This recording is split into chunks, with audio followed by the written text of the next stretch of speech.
What's that? Your healing is going well, it seems. It's good to see you. Oh, Yes, I would say so. oh, Yep. good. The short Yay. answer is I have never felt better spiritually.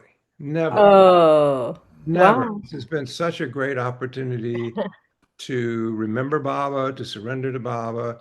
And I'm not recommending prostate cancer to anybody, but if you happen to get it, and it can be a great opportunity, and I'm not kidding.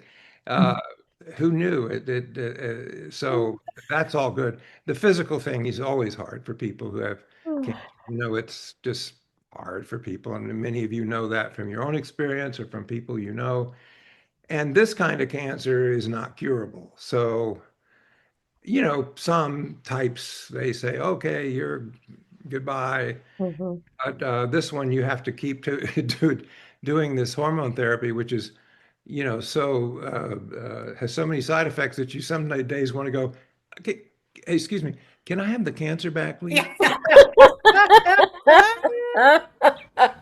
Can you just and take the hormone therapy? This is great, You're not laughing. He doesn't think I'm funny.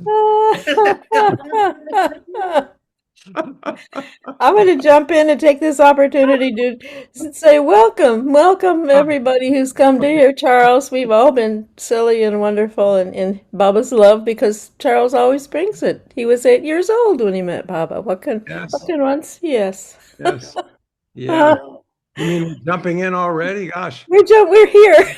We are here. Ooh, that was a hot cup of tea. Yes, hot cup of tea.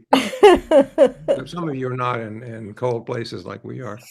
Well, I'm very, very happy to be here. And okay, Charlie Warley, you want to get down so I can think? Mm, get down. He doesn't want to get down. So you have to get Oh, you get down. All right. All right. Go ahead. Yeah. oh, how's he feeling? Is he better now? He's fine. Yeah. Oh, good. Yeah. Elwood and Charlie are doing great, and they are great comfort dogs. They I think Baba sent him from the spirit world. I'm just going to say it. Yep. Why not? I don't know, so why can't I just say it? And Yeah. And it doesn't who stop here me from amongst saying, us oh, will dispute you, Charles huh? Haynes? No, Who, I mean, I who said amongst us? all kinds of outrageous things, and who's gonna? I mean, nobody can stop you. There's no pope, Oops. not Oh, yet, Oh, that's interesting. not yet. There. Joni, Now okay. you've got yourself muted, Charles. Let's see. You got to unmute. No, no, am I? no, It No. doesn't. you're good. Oh, there we go. Okay. Uh, Are we all right? yeah, we're good. And I hear my echo there a little bit being, Oh, sorry. Hmm. Let me turn down my volume. yeah, or you can mute also. I'm not hearing it, but yeah, you'll I suit can hear yourself. a little echo. Oh boy. Well, oh Baba. Okay. Now, uh, up front, I have to be honest. I'll just be honest. So full disclosure here. I know some of you, or many of you, are expecting a talk about the birthday of the Avatar, and so I'm very sorry to disappoint you. What can I do? The Avatar doesn't have a birthday. So how can I possibly talk about a birthday he doesn't have? He says, I'm never born and I never die, right? So thank you for coming to my TED Talk, J-Bo. No, I'm just kidding. Yeah, so there's if there's no birthday, there's no celebration. No, no, he does, of course, Baba does have a birthday, but it's not quite the Avatar's birthday in a way. It is and isn't. Um, I mean, we had all these celebrations during his lifetime. We have them today, so there must be something going on. And and That's because Marwan Shariar Irani did have a birthday, right? He had a birthday, and it switched over the years, because of the Parsi calendar, and they put it here, and they put it here, and finally it settled. I don't know when. David Finster would have to tell us, or David Nordine, one of these experts, when they decided on February 25th. I have no idea. It's always been there since I've known Baba, and I've known Baba for 150 years now. So it's been there a long time. Not really, but we do know. February 25th, he's had a birthday, uh, and we call it a birthday because since Merwan was the human form, of course, that Baba embodied, and so that's why we call it Baba's birthday, right? I don't know anything about God.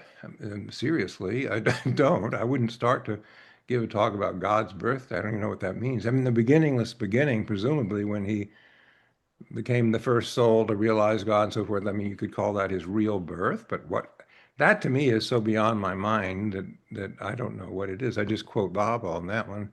Um, but we know plenty about the human being who is our beloved and our gateway to the divine. That we all know something about because all the stories of the beloved in his lifetime and today, uh, all of your stories, mine, all of them, are really stories about how the Avatar awakens love, not at the Hollywood Bowl, much to the disappointment of some, or during the Super Bowl halftime. Now, that would be something.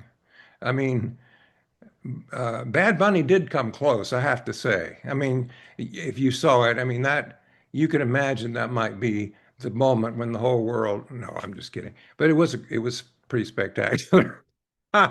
But through the small actions, Baba awakens love through these. The stories are all about his small little daily actions. You know this, his daily ways, Baba's ways. You know how people say, "Oh, that's so Baba." Well, we know what we mean. Those of us, lovers of Baba, connected to Baba, we know exactly what that means. We don't have to explain it. It's those actions that speak directly to the heart. I mean, if they don't speak to the heart, then what would it be if Baba suddenly appeared in the sky and declared that he's the avatar? Everybody go, oh my God, we have to follow that. Like the Emperor Constantine and his vision of, the cross. And he thought, oh gosh, now I can conquer, under this cross.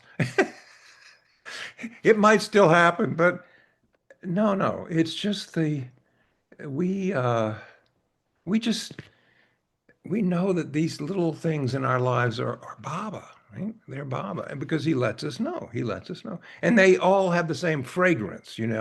It's either feels like Baba or it doesn't. Uh, I mean, I'm not going to speak for everybody and for here or anywhere, but I think most of us might agree with that because I hear a lot of your stories. Wendy and Martin, for example, just told me their stories of coming to Baba. And, Baba's fragrance was all through those stories. It was so beautiful. And I could feel Baba there. So anyway, that's our shared experience. So any one of us could. It's why I like the new series at the center, right? But it's in. If you want to see the past ones in the center archives, they're all there online, and people from the community are being asked. Just all the Bible lovers there, they're being asked to tell their story, and you know, it's a great idea, but it hasn't been done before, really. And so now we're hearing the stories of the people, that and their stories are just as amazing and beautiful and everything else as any stories told in the meeting place ever. So there's plenty of stories, and because he is so active in people's lives that love him as the beloved. So we say, um, Baba's this and Baba's that, but really, it comes down to for many of us and for people who come to love Baba, it comes down to a photograph, that we saw, or something Baba said or did that just it pierces our heart. We don't know who it is or why, but we just say, oh, that's I recognize that, and that's when one knows you sort of on the scent of Baba. I don't know anyone else like that in spiritual history, and I'm sure there are because there's so many great spiritual figures and masters. But as far as I know, someone who, especially someone who has left aside his body and keeps doing it as a human being, that's what strikes me about Baba. He he uh, he keeps doing what he did when he was in the body. At least that's how I feel about it, and I think people do feel that way who in a sense have met Baba or recognize Baba now because who else could it be but that human Baba who is there. I never forget what Elizabeth said when her minister came to offer condolences when Mayor Baba dropped the body. When your minister's supposed to show up, and he was very sweet, a very nice man. He wasn't just showing up. He really meant it. Dr. Du Bois and Elizabeth called me over because I'm the minister guy. And if a minister shows up, she wants me sitting there. Anyway, I don't usually have to say anything, but I sit there, and he was very sweet. He offered, I'm so sorry, Mrs. Patterson. I know you must. I know how close you were to Meher Baba, and I'm sure you miss him very much. And she looked up. I mean, really, suddenly she just sort of looked up and as though she was startled, and she said, "Oh, no, you see, he's so much more available now." And I thought, "Oh my God, yes, that's right." And he hasn't just gone away. And I don't mean by gone away his divine presence, his humanness just didn't go away. Go to any place where he walked, he's still walking around. And any place we are as lovers, we're going to maybe encounter him in a very human way. So celebrating his humanity is really what the birthday is all about, because that's what we know, and that's how we experience him. Uh, I mean, as you know, Baba wasn't a god, right? Walking around pretending to be a human being. I mean, you get that image from spiritual literature sometimes, or from some religions. Here's this God figure walks around and he looks like a human, but he's not. Um, he wasn't some divine apparition, right? That appears appears to be human. Um, and if he was, how could we possibly love him? How do you love an apparition? I mean, really? It's just not the same thing as loving a human being. Uh, we, I'm just going to say it, I hope I'm speaking for the universe. Maybe I shouldn't say it that way. I love him. Okay, speak for myself, because he was the most human of human beings imaginable. That's what makes me love Bob. Yes, I believe he was divine. He said so, fine. But you know, I don't know what that is exactly. I can have ideas about it and read about it, but why do I love him? Because he's so human. And Erich used to tell this story on himself that many of you may know. It's a story about how he got so caught up in taking care of Baba's human form that he sometimes didn't treat Baba properly, he says. Which is really funny coming from Eric, who is so vigilant, and to the point of just every detail. But he, this is how he told the story. Bob, Eric was very self-effacing about his relationship with Baba, that, I didn't believe he was God, until actually after many years in the 50s, he came to feel he was God in human form. Why? Because of his humanness, because of his human traits, his patience with them, his compassion, all of those traits. And Erich came to feel, well, what else could he be? Who else could he be but God? And there we are. That's the story of Baba. He's so human that he's divine. But he used to tell the story on himself. Now, his brother Merwan also relates the story in his wonderful book, His Life with Baba. It's a sort of maybe overlooked or new, and I don't know how many of you read it, but it's really Merwan Jestiwalla's book, and he recounts the same story. But he gives it as an example of just how human Baba was and is. And, no matter how many times I hear the story or how many times I retell the story, uh, or for that matter, any story about Baba, it is new. It reminds me of something I read about the early days. A guy Mai, who was, as many of you know, Erich's mom, and Shireen Mai, who was Baba's mother, were sitting together in the early days, and Guy Mai was, asking Shireen Mai, or really begging her, please tell me stories about Baba's childhood. And Shireen Mai was, pushing back a little, saying, ah, told those stories so many times. They're old, they're stale. And Bob happened to be passing by. And he heard his mother say that. And he stopped and he looked at her and he said, Mother, those stories are not stale. And then he said, every story about me is always fresh. Which, when I read that, I thought, oh, that's so wonderful because you know, I'm prone to tell some of the same stories over and over again.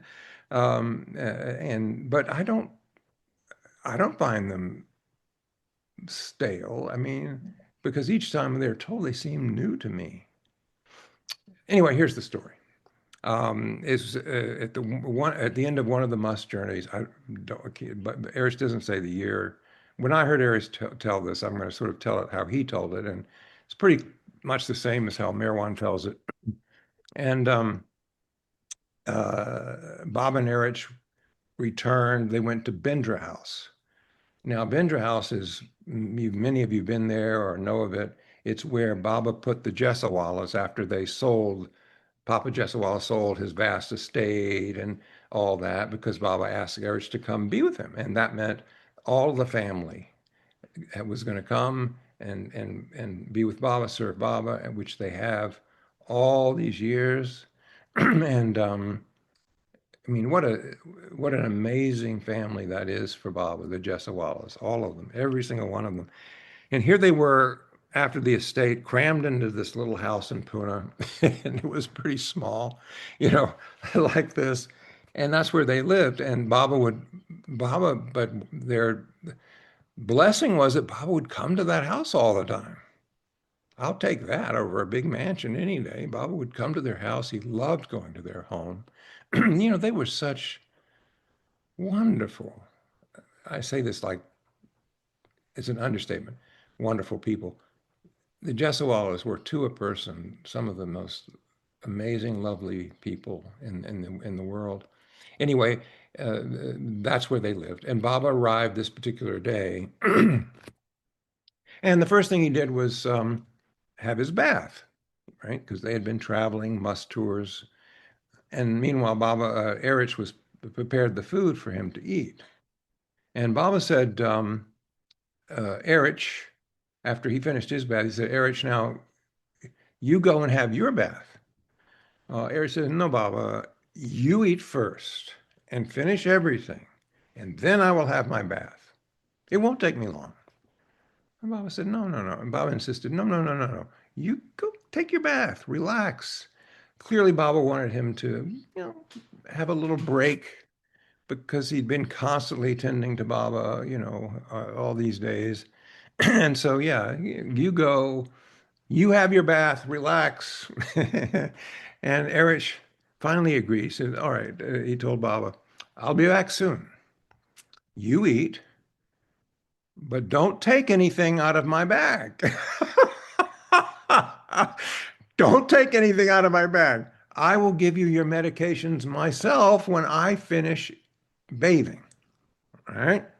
He was very particular. And so Erich, Erich was very meticulous about this bag because he had to place things in there so very carefully. So he could find things at night when there's often no light when they were traveling. And he had to find a medication or water or something, just by feeling around. So he had to know where everything was. And so whatever Baba needed. And so Erich didn't allow anyone to touch that bag. No one could touch that bag. So he was very particular.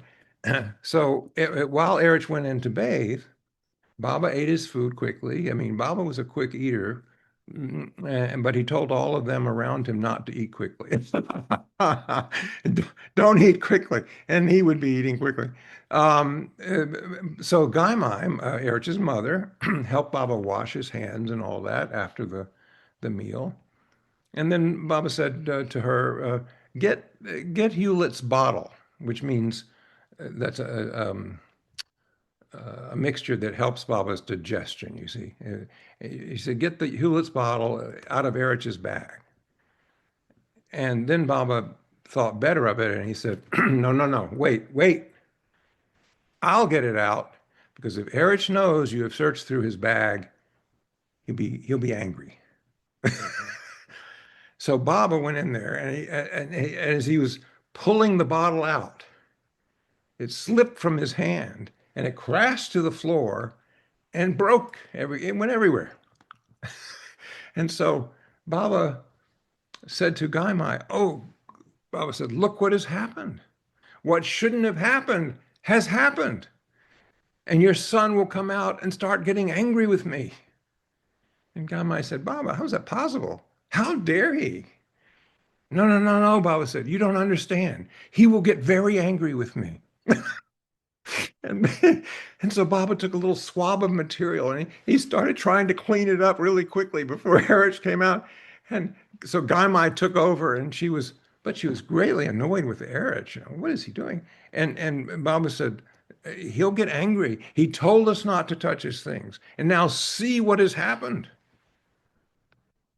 And Gaimai said, who does he think he is? How dare he say anything to you? I mean, she was really now by this time fiery about it. So Erich rushes out of the bathroom. He's heard the crash, you see, and he rushes out of the bathroom and seeing what has happened said to Baba, I told you not to touch my bag. I would have come and given you your medicine. I mean, really, just Baba, why? And like harsh. And Gaimai started telling Erich off for rebuking Baba. And of course, Baba, being Baba, he took Erich's side. He said, no. Erich is right. He's responsible for making sure that my things are kept properly. I'm sorry, Erich, Baba said. The bottle fell out of my hands. It broke. I should have listened to you and not touched your bag. And I don't know why I love that story so much, but I do. But here's what Merwan says about the story. This is how he gives his understanding of the story. He says, this incident shows the human side of Meher Baba, the aspect that endeared him so much to our hearts. Here he is, the Lord of the universe, and yet he was concerned about the feelings of one of his lovers. He is the master, and yet he is also the slave of the love of his lovers. Erich telling Baba what to do and then scolding him for not doing it was all out of love. Although he was God, Meerwan writes, Baba's humanity captivated us, and we often forgot that he was the avatar. Well, yes, that's how I feel. The human Baba captivates our hearts, captivates us. And then through that humanity, Baba gives us the gift of recognition. You know that gift? Oh, it's you. I mean, so many times people say that today. Oh, Baba, it's you. It's you. And only through being a human being can Baba give this gift. He says that's how he gives it. It's through not pretending to be a human being, but being a human being. And it's a gift that he gives through becoming a human being. That means taking on, for example, not knowing. Now, there are any number of people over the years I've talked to and say, well, yeah, Baba said that he took on not knowing and all that, but of course he knew. Well, I don't know. I'm not a theologian of Baba, and I don't want to be. I mean, how can he do both? But that's what he said. He didn't say, I pretend not to know. If he wanted to, he could take on not knowing. And I said, Baba put it this way. He said, being the highest and lowest, I manifest knowledge and assume ignorance at the same time. And so Baba didn't pretend that he didn't know. He actually took it on. So I asked Erich, I said, Erich, Baba, how could he take on not knowing, the all-knowing one? He says, yeah, I don't know. I mean, yeah, not knowing is in the knowing. It's there. It's there in the knowing. Not knowing is not knowing is in the knowing. Knowing is not in the not knowing. Right? I mean, all knowledge contains not knowing, but not knowing doesn't contain knowledge. I don't know. One can figure that out. But anyway, that's what he said. And he says, look, he said, Charles, how could we live with him, play games, make jokes, tease, be at home with him? Because he was always so natural. There was no pretense about him. Likes this, dislikes that. There was no hiding of his humanity. He never I better let these people think I'm God or, the game's up. He didn't.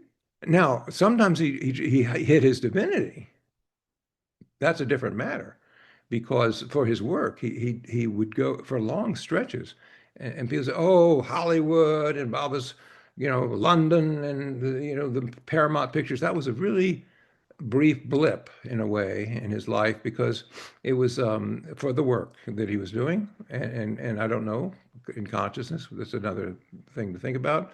But most of his life, for example, all through the 40s, he traveled through, as you know, I think the map has 300 different places, maybe starting in the late 30s and going into the 40s.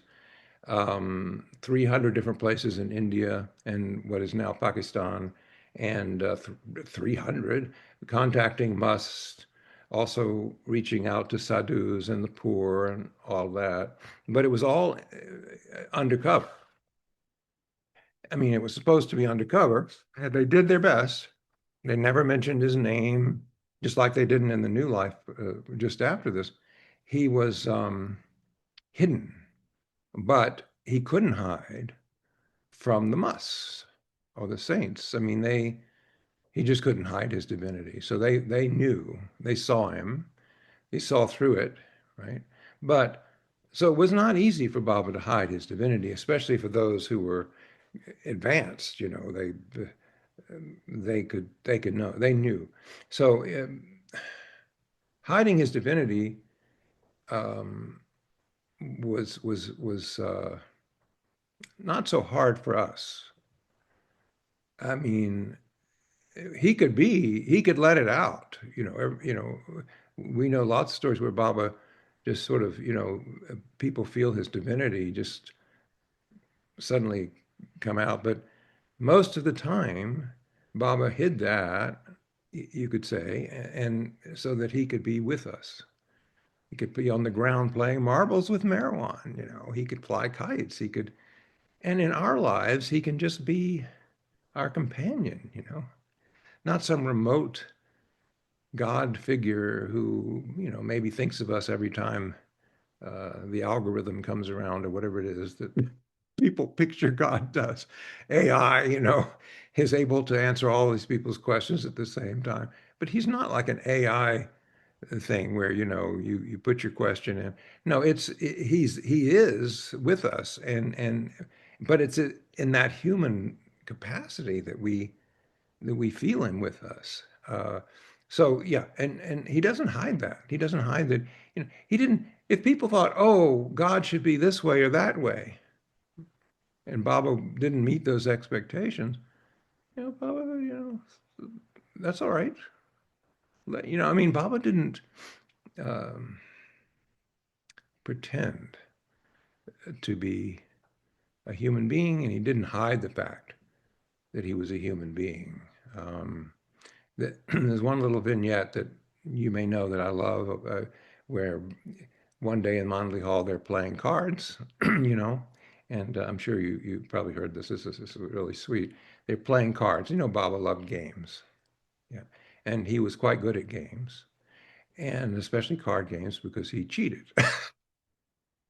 He set it up so he could win. He would in the beginning, they would divvy up the cards and he would take the jokers, which I think in the game they were playing is the highest thing. So once he had those, he was guaranteed pretty much victory. And then, so the game was rigged sometimes, but he loved playing it. And you slap down the cards with great energy, enthusiasm, and shouting was going on, and laughter, and Bob would too. Bob would slap it down, and and then if you lost a particular round, then you had to go in front of Bob and rub your nose in front of him, which only meant that people tried to lose. Oh, they vied to lose. Who wanted to win in that situation? Who wanted to be Baba's partner? That was the hard part because you never got to do that. So, you didn't want Baba to pick you as his partner. Anyway, that's Baba. That's the Baba I know. I mean, he's guileless. It's not like, oh, I've got to look a certain way, act a certain way. I don't know if there's anyone like that. Because, one has to be really who you are to be that way, and then to say, I am God in human form, right? And then have that people believe that, who experiences humanity, particularly. I mean, he could say that to people like when he was traveling around America for the first few times in the 30s, and people were, oh, the Messiah, he looks the part, and I looked in his eyes, I had this great experience. There were many people who came to meet Baba, and they felt, oh, this must be the one, this must be the Christ, the avatar. They had different names, the perfect master was usual, and so forth.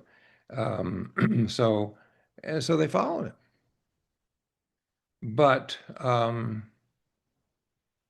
they followed him. Uh, but when things got difficult, it was another story.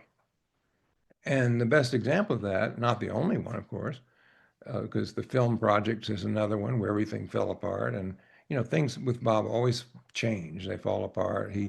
does something for a while and then it dies and then you start something else. And that's not, I don't know whether you call that a human trait, but it certainly was his trait. You could depend on Baba to change plans. He was very dependable that way. You know. So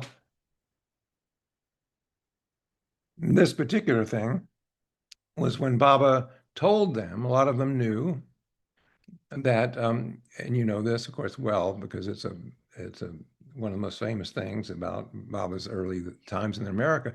He was going to speak in the Hollywood Bowl, right? He's going to speak in the Hollywood Bowl. Now we laugh now, but the Mondelez pushed hard to make it all happen for Baba. Why? Because they thought he was going to speak in the Hollywood Bowl? Well, I don't know. They didn't think about it that way. They thought, well, Baba says it, we do it. That's all.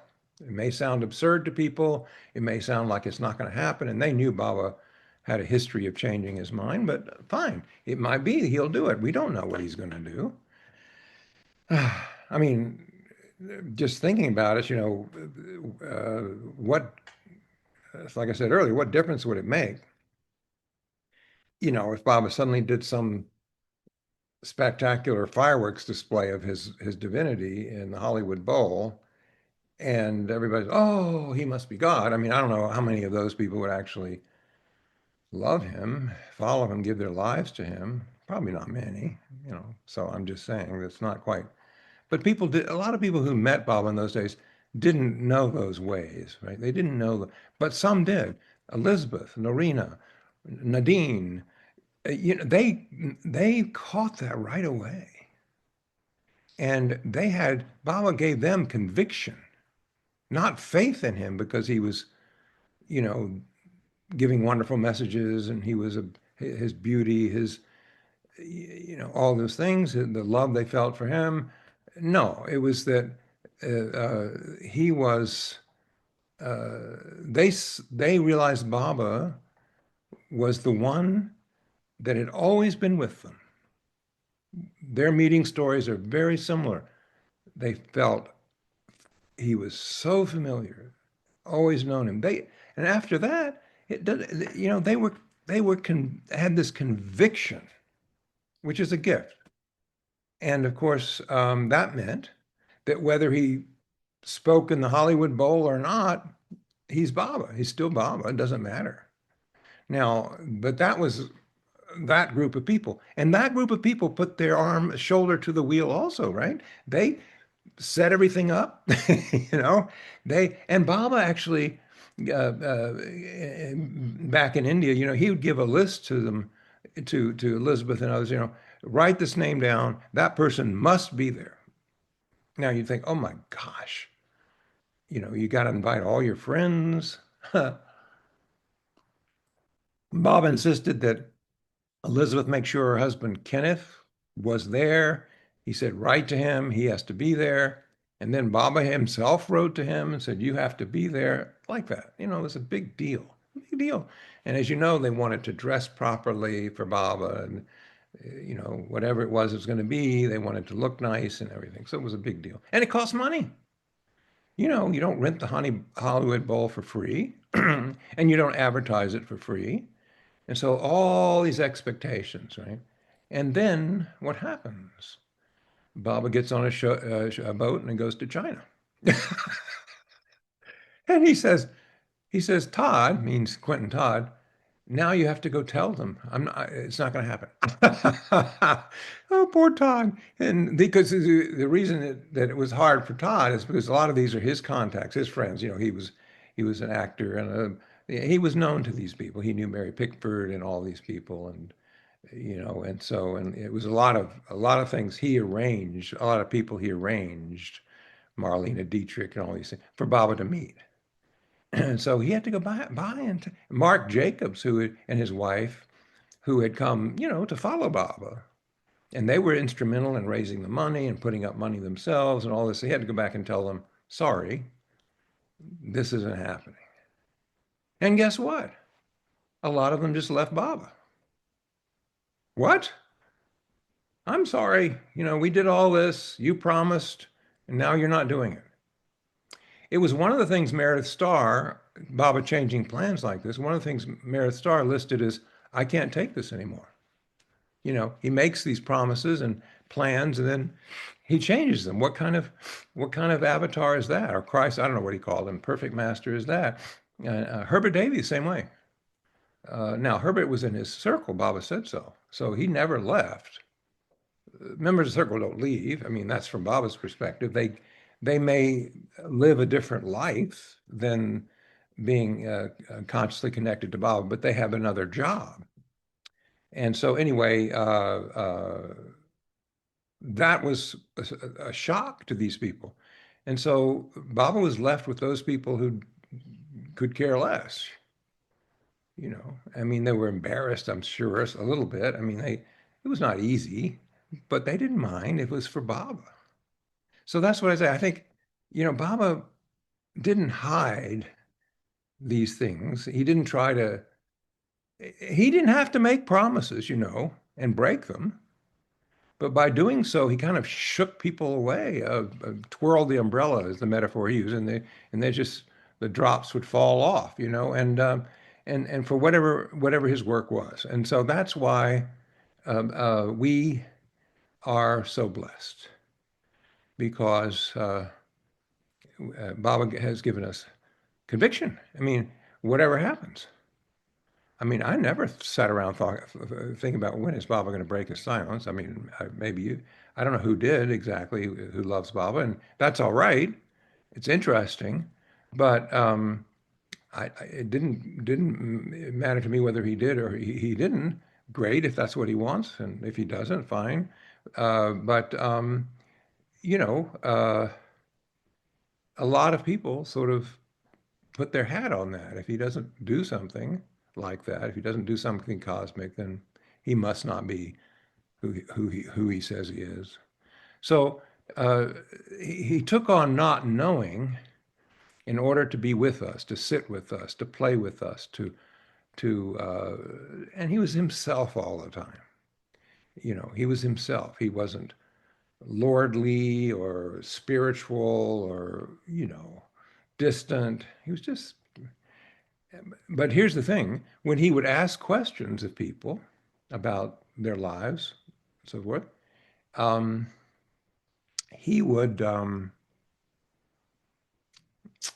he would ask things that you would think he knew. And so he took on the not knowing, and he really did, because we know Erich had to write down things that Baba said about people and who they were, where they're from, so that he could be Baba's memory. This is so and so, you gave this order to this person when they see Baba again. Baba relied on him to be that. And I've seen the little book where he did that. And that was very important because that way Baba could interact with people and be perfectly natural, right?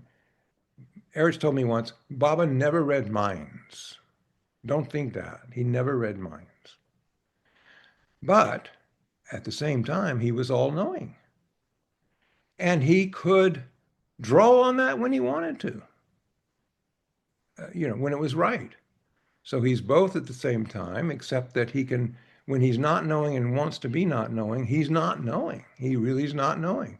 You know, Baba, I mean, I remember in 62, when we first sat down in the Westerners in front of him, in Darshan, and he would go around the room, how's your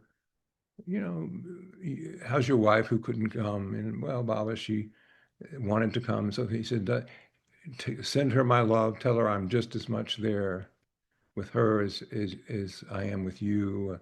And somebody else, how are your children? What are their ages now? And what are they doing?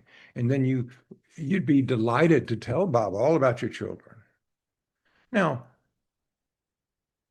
did anybody sit there and think, I wasn't me, and I don't know I don't know anybody who actually sat there and thought, why doesn't he know this already? Isn't he God? Isn't he Avatar? Doesn't he know I have this many children and not that many children? Doesn't he know where I'm from? Doesn't he know how I got here, or if I've eaten or not? All these things Baba asked. And, no. The answer is no. He chose not to know. so you could have the joy of being with him and telling him, and Erich could make a note of it. And that, and I don't think people thought about it very much. You know, they just, it was so natural with Baba. That's the point. It was natural. And then at times, he would let you know that with all of that, he knew your heart, right?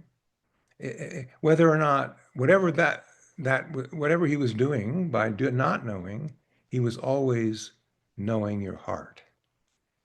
You could feel that. I could. I think that's many people who were sitting there feel that. I'm sure you all feel that. Baba knows your heart. You know, it's not about knowing, you know, what street you live on. It's about knowing who you are. And Baba never, in my feeling of it, this is just me talking now. Baba always let people know that you know, I know your heart. I will respond to your heart no matter what. And there's a little story. I don't want to tell too many things, but I can't help it today because it's a birthday. So there's a little story that you may also know where I hope I get it right. Eric used to tell this. He said, "Well," he said, "we didn't know much about this until after Baba dropped the body. But one day, I said, Baba, so and so's, it's so and so's birthday. You know, a lover, Baba, someone close to Baba, some remote place." And oh, Baba said, "Is that so?" And Baba said, "Are you sure? Isn't it somebody else?" And then he'd name somebody else. And Eric said, "No, no, Baba, you're forgetting this. That's someone else you're thinking of. This is so and so." All right, all right. Are you sure? Yes, Baba, I'm sure. Oh, okay. Yeah. Yeah, Baba said, I was, no, no, I think it's this other person. And they went back and forth, and then Baba said, no, no, Baba, I'm sure it's written here. It's his. Baba said, all right, cable him, you know, cable him and send him. I love him and blessings. And so Erich said, all right, Baba. He wrote it down. And then Erich was standing there and he thought, well, you know, Baba, now that you mention it, that other person, yeah, I think that it is also his birthday. I think that's right. I think it must be also his birthday. Oh, Baba said, really? Is that so? How wonderful that you remembered that. I'm so pleased that you remember that. Thank you, Baba. Thank you, Eric. Yeah, so yeah, no, the good. Cable him also. Now, this is the sweetness, you see, of Baba. Not knowing, right?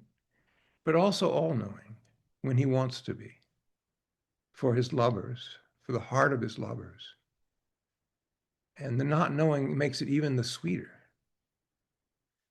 So when Baba dropped the body, this fellow, the second one that Baba kept mentioning, comes to Mondley Hall, you know, and like we all did, those of us who were there, then and sits, and Erich is there and all that. And Erich, you know, tell us your story and all.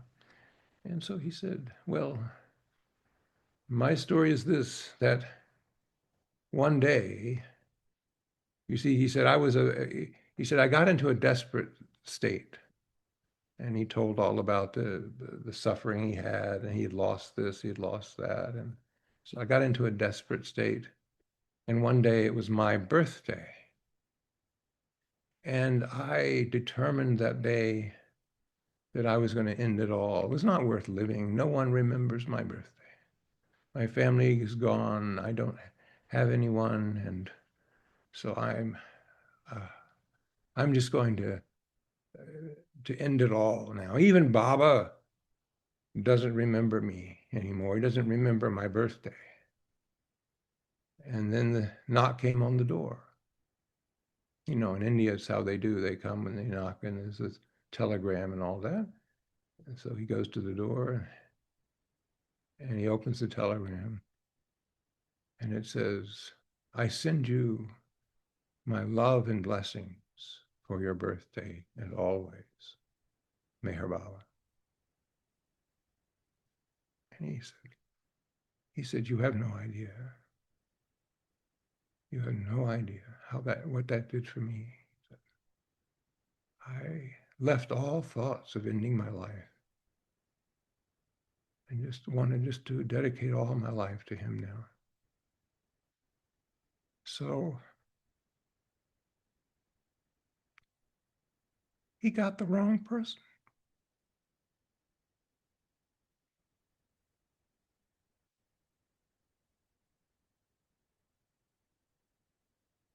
But he knew the heart. That's of that- beautiful. He knew the heart of that person. So, and of course, Baba also,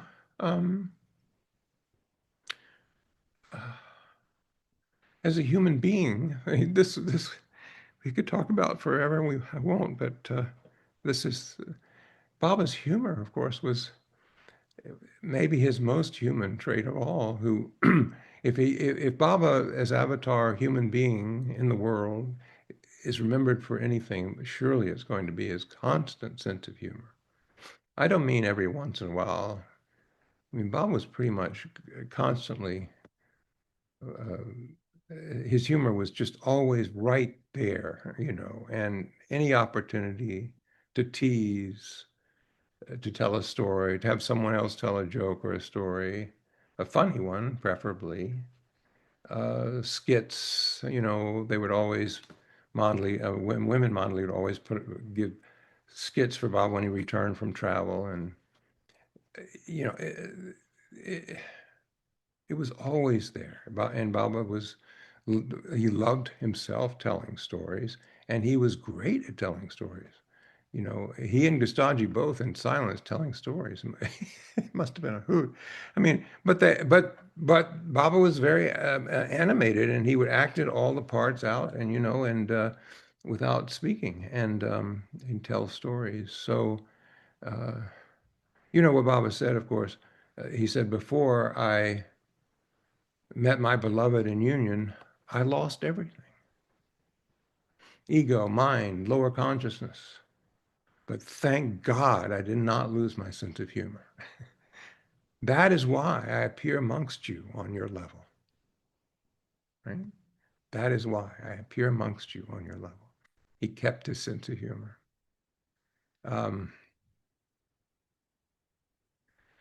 Well, most significant of all, I suppose one could say, fair to say, is that Baba, as a human being, gave the gift of recognition by suffering.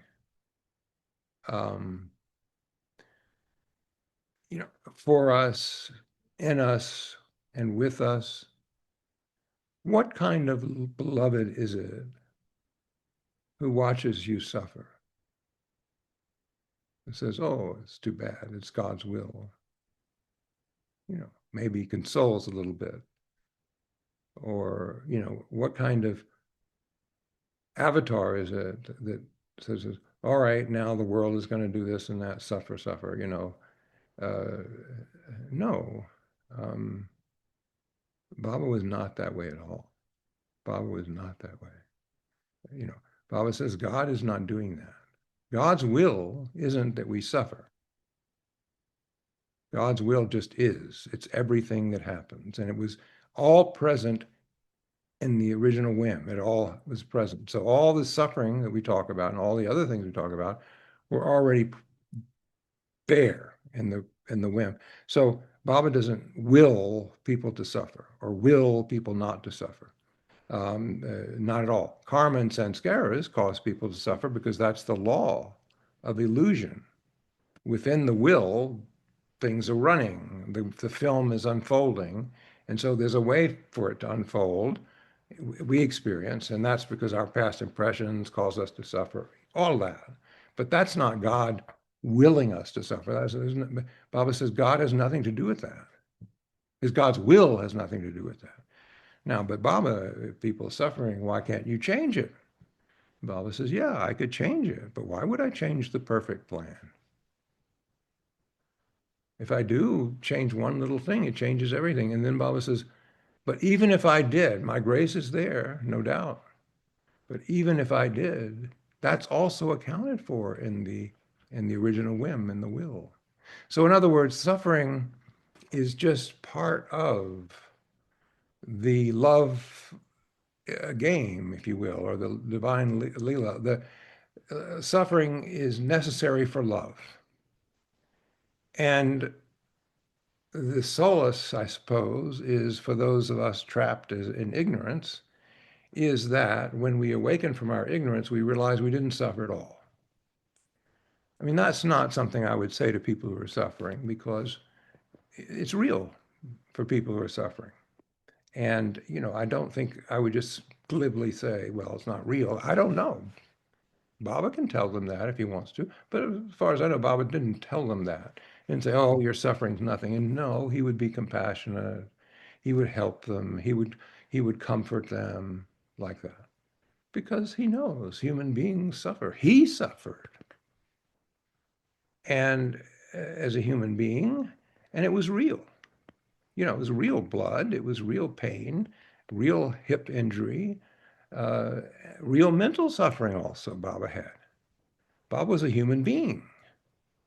And his suffering, his cosmic suffering, was something different that I don't know how to say. Baba's called it, he suffers in our ignorance. In other words, Baba's trapped in us. Baba is in us and trapped in ignorance, thinking that because of the self, thinking that it is part of illusion, and that causes him suffering. But that's necessary suffering because without that suffering, the self can't make that turn through love to realize that the self is God.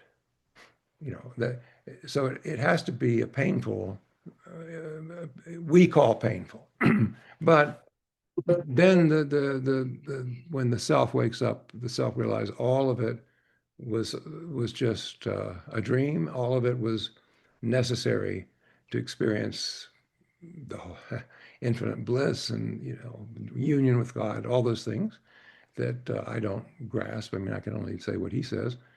But anyway, he really did suffer. I mean, I know there's some in the East, particularly because we have the history of Jesus and Jesus suffering, and so it's kind of more easier when you have a kind of a model of what is for a God in human form to suffer. But in the East, it's a little more difficult because, well, wait a minute, I know he appears to suffer, but does he really, and all that? He's fine. He's the avatar. No, no, he did. Baba said, I did. I suffered. There was one beautiful moment that I came across not too long ago, reading somewhere that after the 1956 accident, Baba had a lot of injuries in that accident, and it took a good while to heal. And so he was in a room after healing afterwards in wherever they were staying. It may have been Satara. And he was prone, and Bob was in a lot of pain. And so the women were very concerned. You see that Bob would try to get some rest, but he really couldn't rest very much because his injuries just kept him, you know, like you are in pain. It's hard to sleep, it's hard to rest. And so they kind of peeked in, you see, to see, is Baba resting? Is he still in pain? And they tried whatever they could to comfort, keep him comfortable. And finally, one time they peeked in, and there's Baba, all stretched out like this, prone. They peek in, and they see something at that time, the women said they had not seen before. And they looked and they saw coming out of Baba's eyes, these tears were flowing. Tears were flowing. And they looked And then Baba looked up and saw them looking at him, looking at the tears. He said, pay no attention to this. Pay no attention. Forget it. Forget this. And then Baba said, I am not weeping for myself or for my suffering.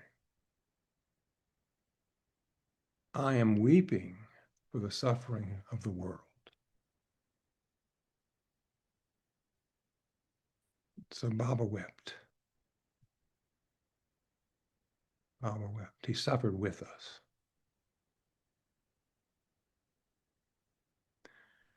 Well, I have two examples to end with.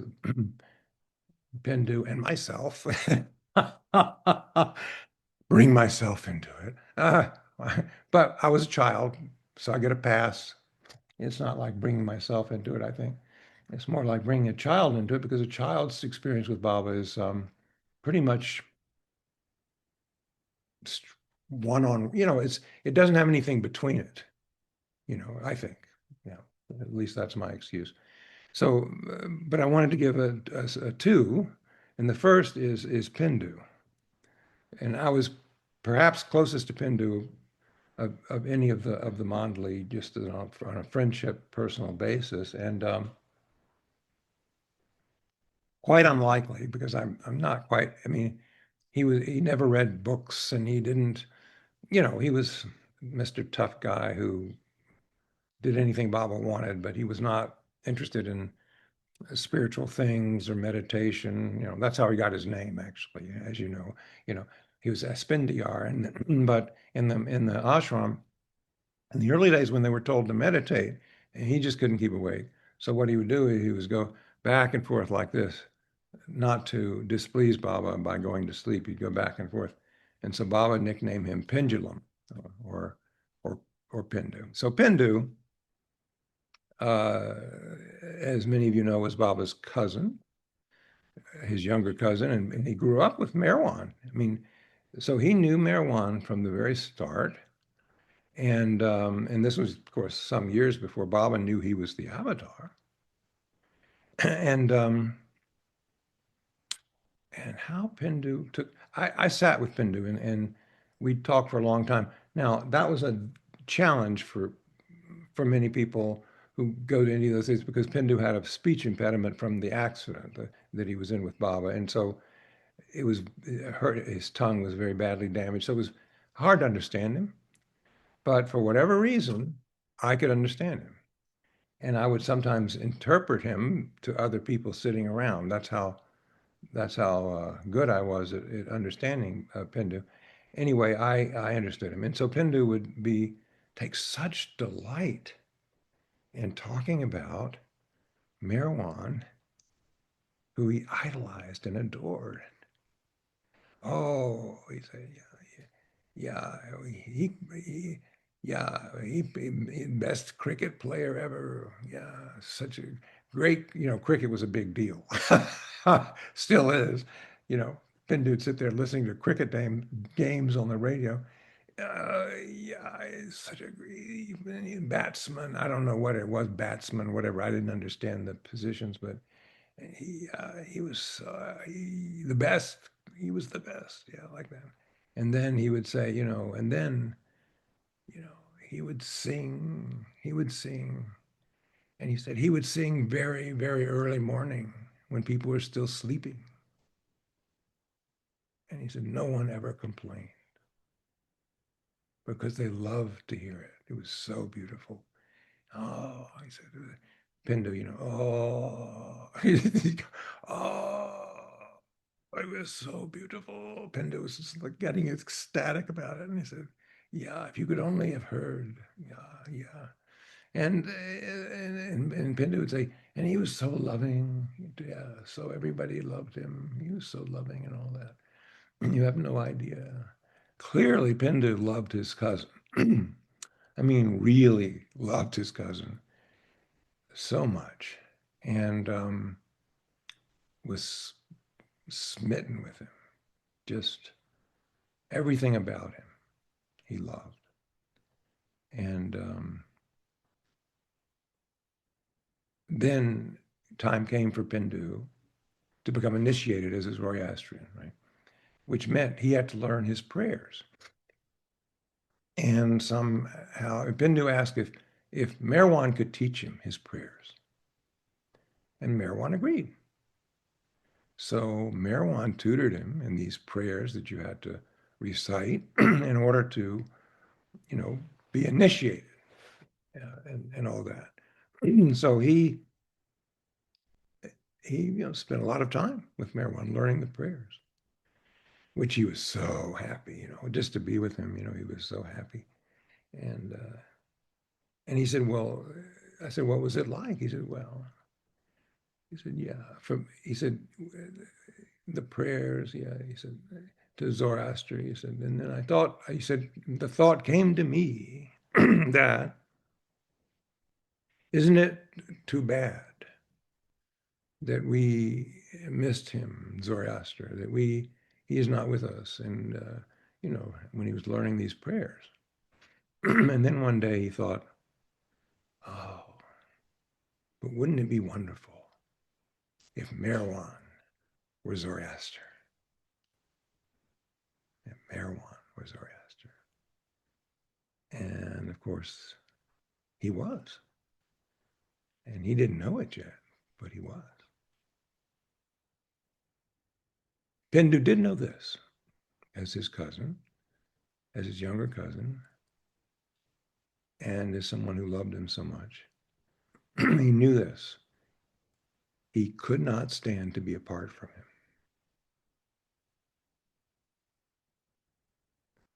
Could not stand it. And so when Baba called him to live in the ashram, Pendu said, yeah, yes, yeah, Merwan, yeah, I want to do that. He said, but I have only one condition. Merwan said, condition? What condition is that? And he said, I will come. I'll do anything for you. I will do any work you ask me to do, which he did. I don't want anything but one thing. He said, well, what is it you want? He said, all I ask is that you never kick me out.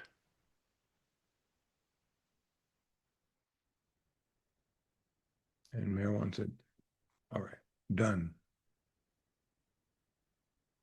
And Baba never did. From the beginning until the end, there was Pendu. There was Pendu, his companion. Sometimes he might be staying over this place or that.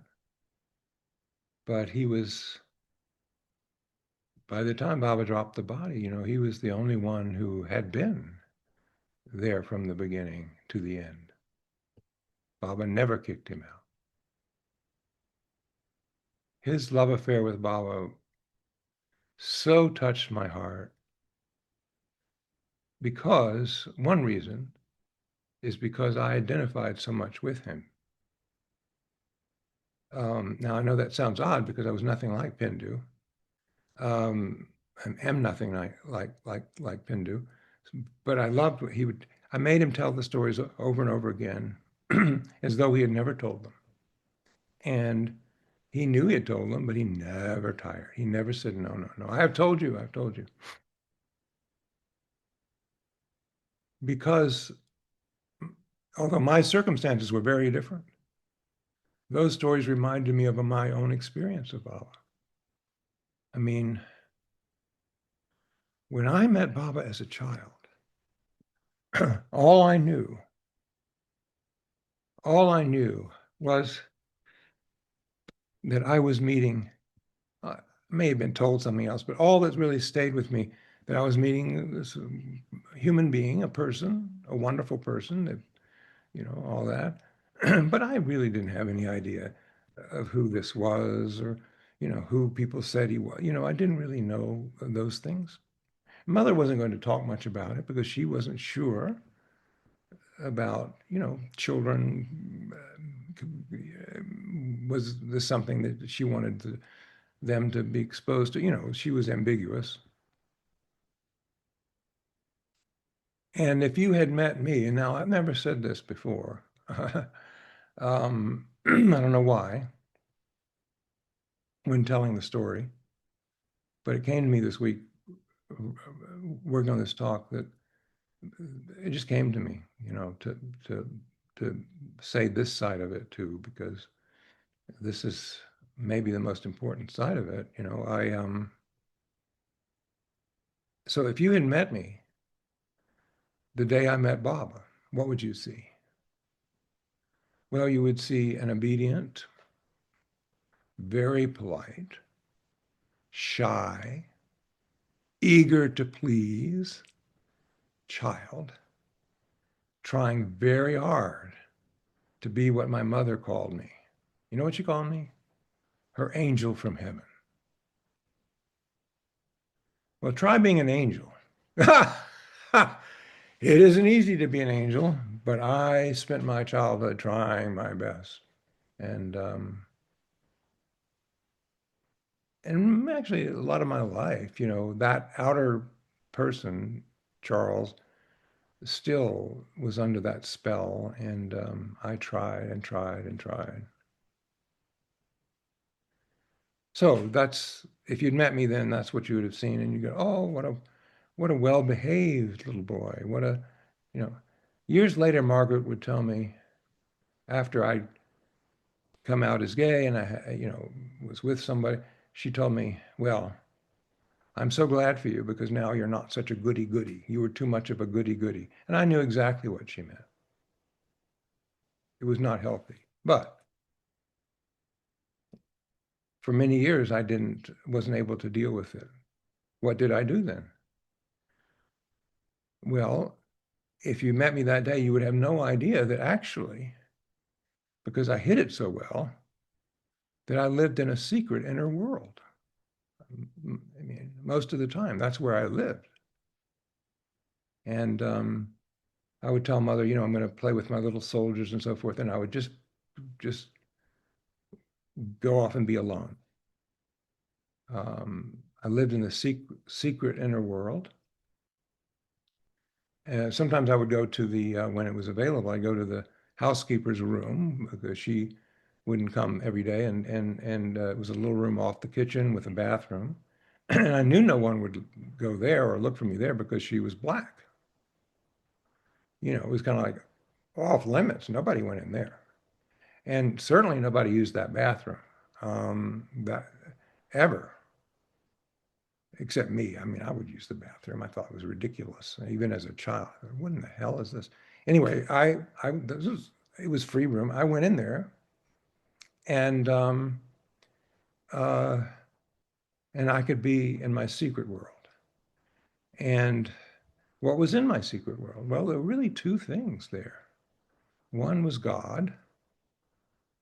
One was God, because for some reason I always had this longing for God and Christ, but God, Christ. And I just knew, having been to church and Sunday school some, that my experience of God would not be welcome there.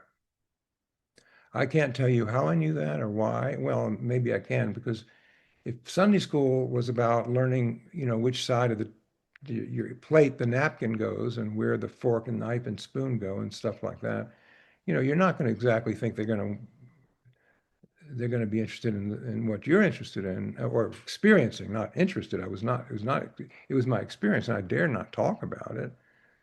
And then the other thing that was with me in that secret maid's room was being gay, being a gay boy. You go, how do you know?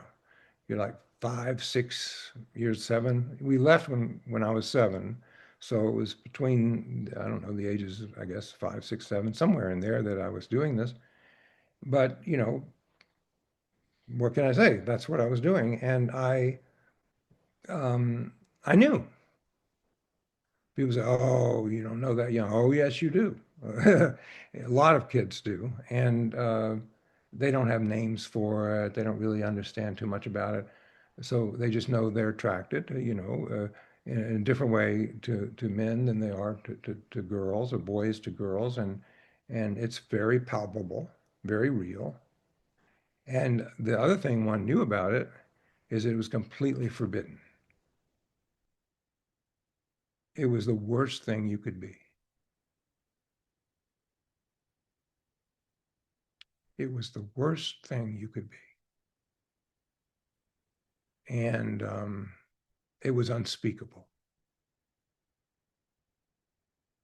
And if it's ever mentioned at all, and and especially when, well, if it was ever mentioned, it was,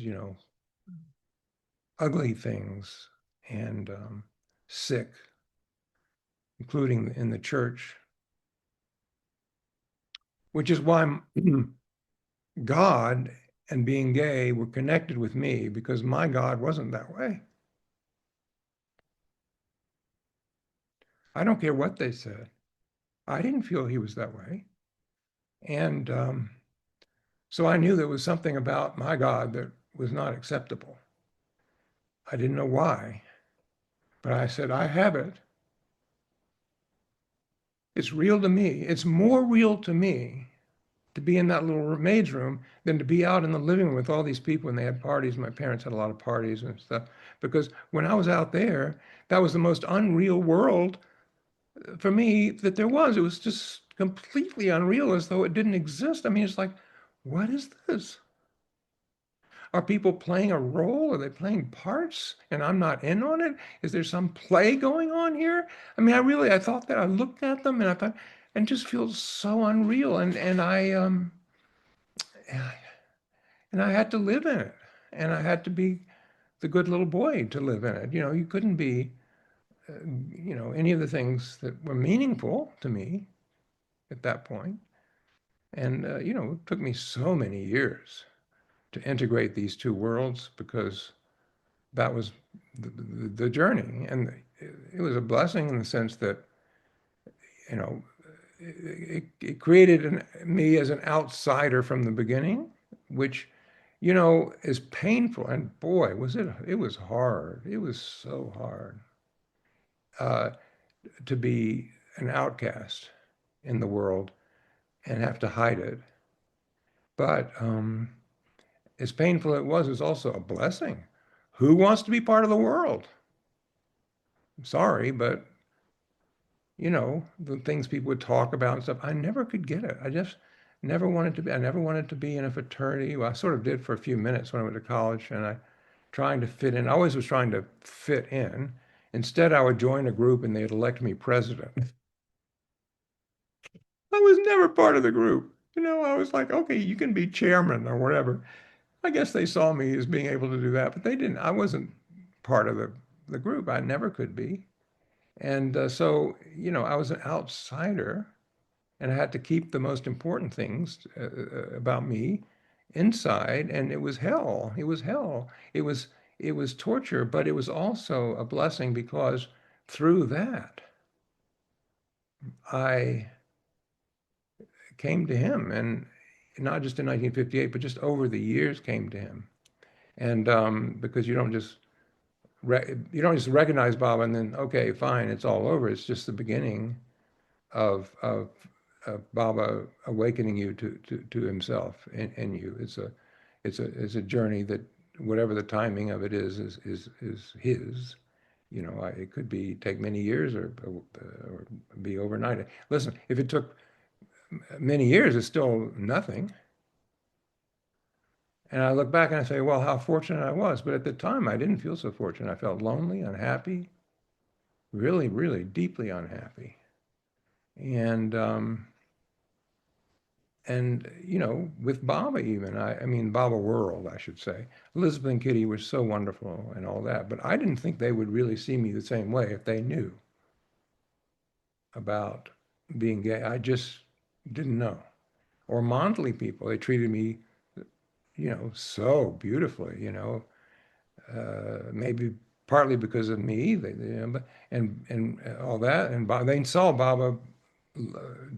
Baba was very when he was with in 58, Baba treated me very well. Baba loved me very, very much. And they saw that in the films and everything else. And Baba told them. Baba told them that I was special to him. So they did that, but I didn't know what they would do. Would I be, suddenly exiled? So I didn't know. And it turned out I wasn't far wrong. I mean, Erich and Mani never gave up on me, but some of the others did. So, turned out not to be far off the mark. But by that time, I was so secure in a way, and not secure. I was able to draw on my Baba enough to know that, okay, fine.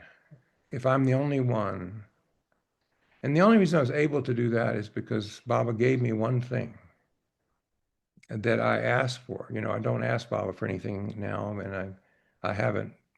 It's the only thing I ever asked for, and it was out of desperation. I asked for someone to be my real companion in life because I had never had one, except my dog, Buff, the collie, growing up. She was the best friend that I had ever had as a child, but had no companion and had friends of sorts, um, but no one in my secret world. Uh, and so I asked for someone, and I don't know. I didn't ask thinking he was going to do anything about it. I knew Baba well enough by then to know, well, it's whatever he's going to do or not do. And then along came Christopher in the barn one day. So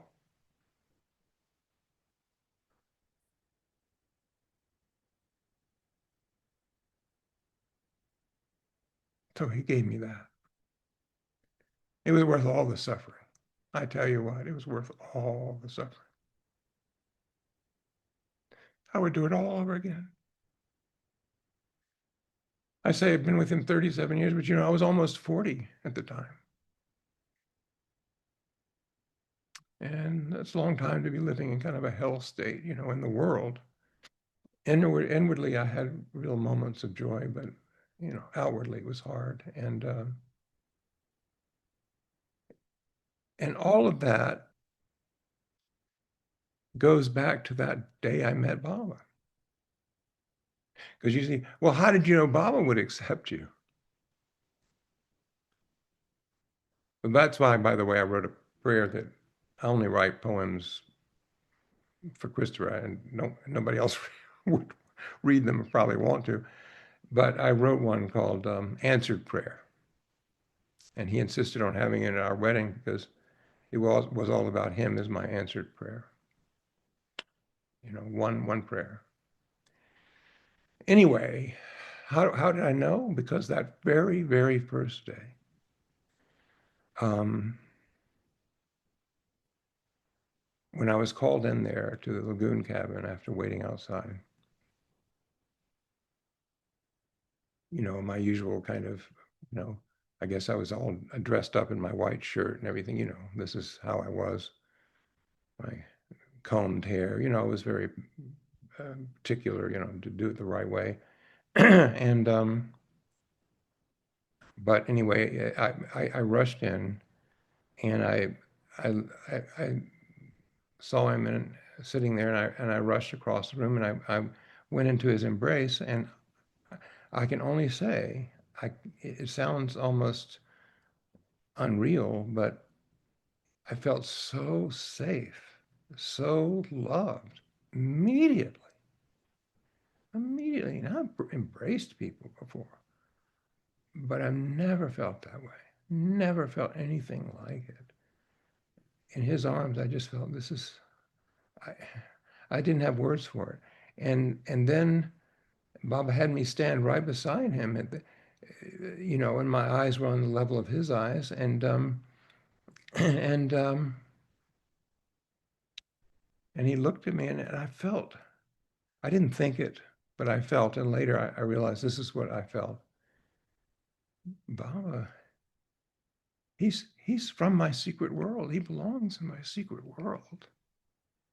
I've never met anybody who's part of my secret world. I thought I was just there, and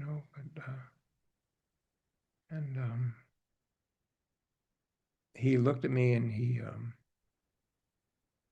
his hand touching my cheek, everything seemed so, uh, his gestures seemed so familiar and seemed like, yeah, he's from that world.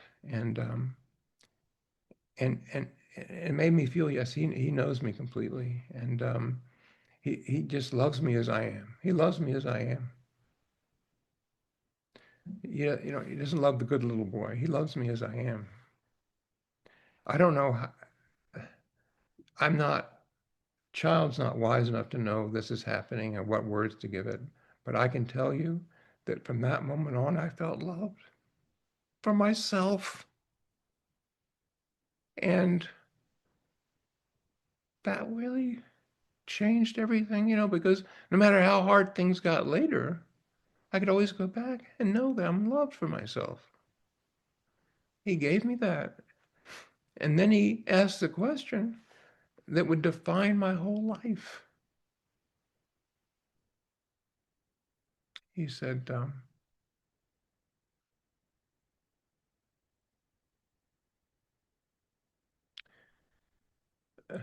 do you want to come and live where I live?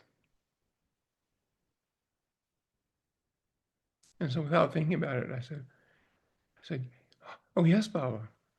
And then Baba gestured, you will. And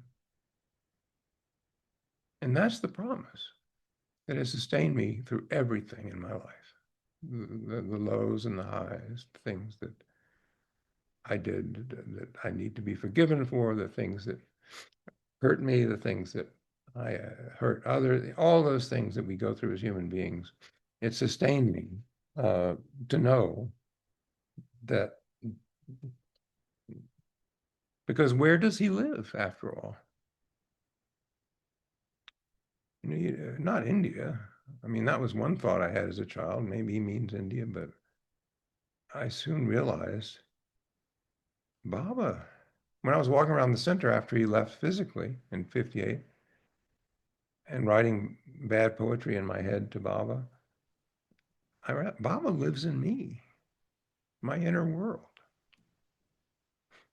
And and he is helping me to come to where he lives in me. I'm not making Baba come into my inner world to live with me. It's the other way around. And that's, what is that place? It's a place of unconditional love. Unconditional love. And so that's why the avatar became human.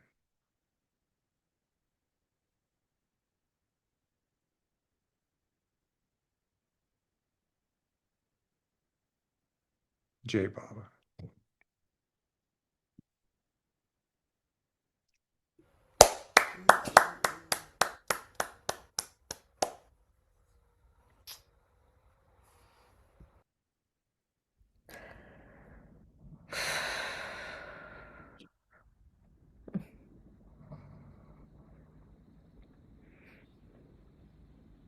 Not much to be said after that, Charles. Thank you for sharing. Let me share. That was beautiful. Um, thank you. Thank you so much. You always touch deeply into the heart so much.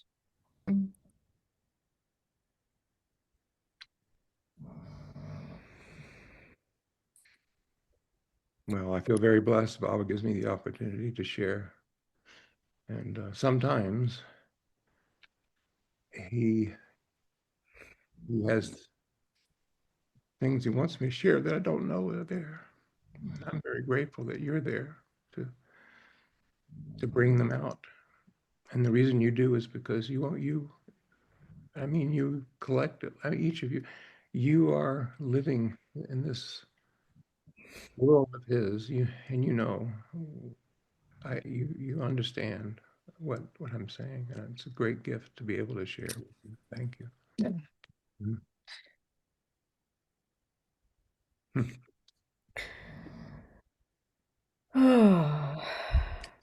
Yeah. Oh, absolutely. Oh. Your sharing is transformative, Charles. Oh, thank you, Baba, not me, but sorry, thank you, thank you on his behalf. It's like the Oscars, on behalf of. You got the Oscar, you got it. Baba said, would you want to live with me? And you said yes. And he said, that's the Oscar. You will. He is, not he will. Charles, when Dr. Oh, Kenmore spoke, he would go through his own, I don't know if the word transformation is right. That it's really not the right word, but I can't think of what specifically is the right word. But there was a shift. His voice would change. You knew he was in this deep place with Baba, and I was quite young. I never remembered afterwards half the times what he said, but that feeling and being in that space of Baba's love was incredible. You were the only other speaker I can think of who, when you speak, there is a transformation that occurs. At first, you're chatting and friendly and jovial, and then little by little, you go deeper and deeper. And it's like Charles isn't there, and you're giving us that inside of you where Baba lives. And that is so incredible. And I think it's very freeing to many. And the fact that these things are videotaped for posterity, I think that's amazing. Thank you. Yeah. Charles, your vulnerability and speaking in ways, we've heard you speak many, many, many, many, many times, blessed be. But today, your heart was just so raw. And you gave permission, at least to me and to my wife, that we're exactly where we need to be in Baba's love. Jai Baba. And you have been a blessing in my life. Christopher knows that trying to think of what to say today was very hard.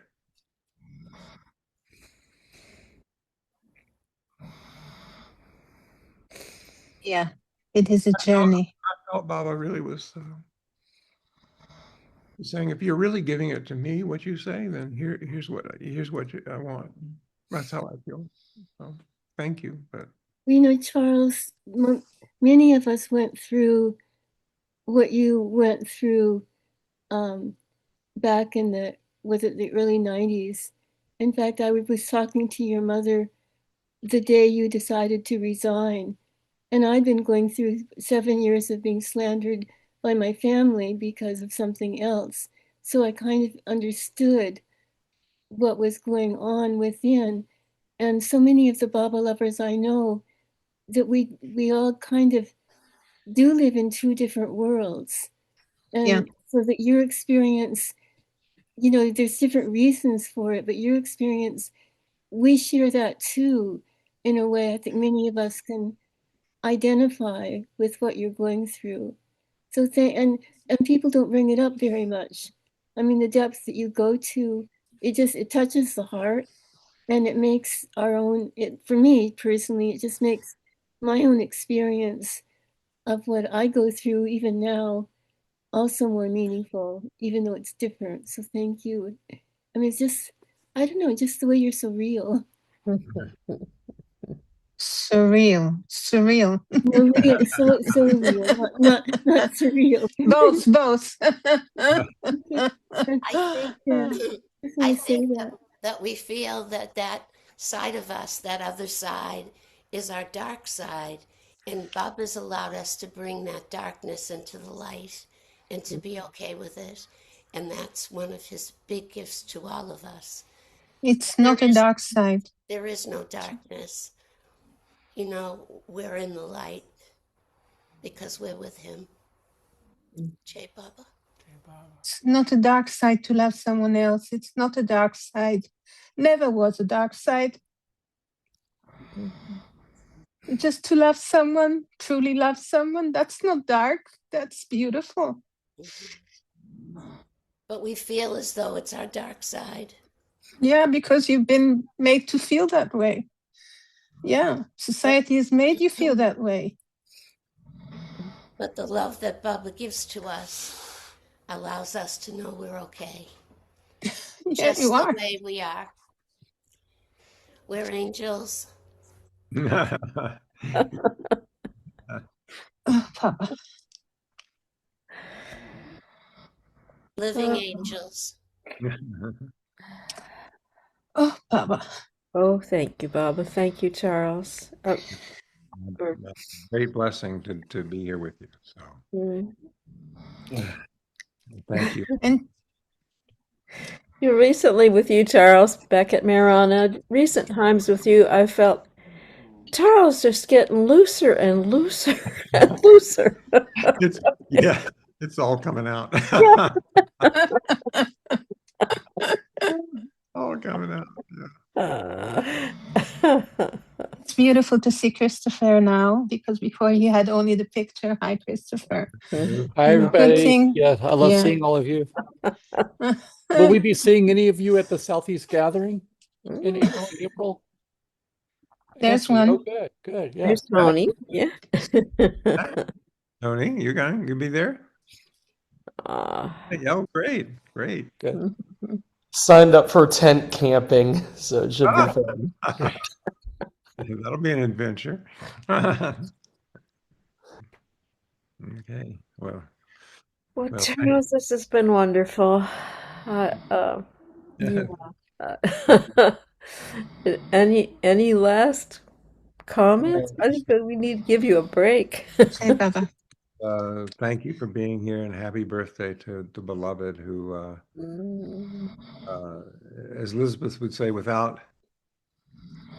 she'd toast Baba at Christmas, she'd say, well, you know, we without Baba, we wouldn't know each other. Wouldn't even know each other. And then she'd stop and smile, and she'd say, and perhaps we wouldn't want to.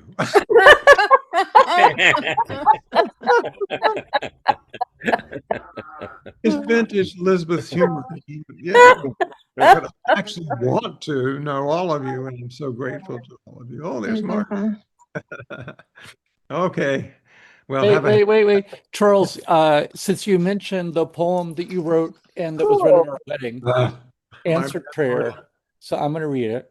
Oh, Baba. Wonderful. The answered Charles, prayer Charles read by writes the a poem answered for me prayer. for like every birthday, Valentine's Day, or anniversary. So yeah, so this was the one for our wedding. This, I don't know if you can see, this is us at our wedding.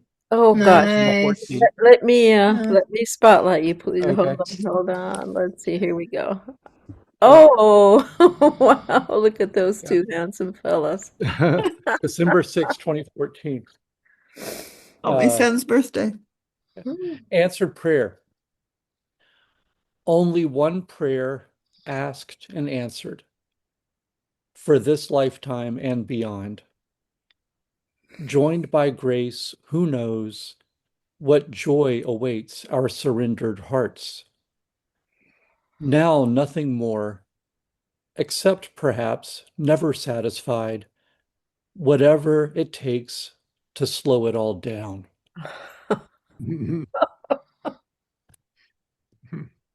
Beautiful. Beautiful. Oh, thank you, for sharing it. Christopher. That's what an inspiration. I'm so glad you did that. Yeah. It's really a love story. It's inspiring. Can you read it one more time? Sure. Answered prayer. Only one prayer asked and answered for this lifetime and beyond. Joined by grace, who knows what joy awaits our surrendered hearts. Now, nothing more, except perhaps never satisfied, whatever it takes to slow it all down. And that's so true. We just can't believe how fast the time has gone. And that makes me much more anxious than it does Charles. I mean, Charles really is, I think, so surrendered to whatever Baba wants. But for me, I just want as much more time as we can have. You guys got married in 2014, right? Yes. And 2015 is when we first met you when you came to the LA Center. Ah, that's Oh, right. Baba. I wish I could have counted how many times Charles used the words "my husband" in Yes, like yes. his speeches. With So with a smile, my husband, you know. Playing it a lot. Yeah. Yes.